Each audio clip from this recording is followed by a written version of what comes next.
Xbox Series X.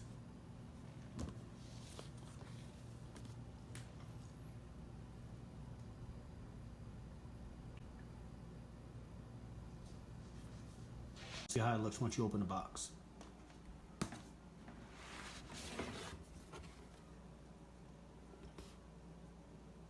Okay. Alright, so once you get the box open and you get the console out, there's going to be a little slip, and you would have to download the Xbox app to set up the console. So what's inside? So it comes with an HDMI wire, power cord, your controller with Duracell batteries. I also bought an extra controller. So you would have to buy the rechargeable battery.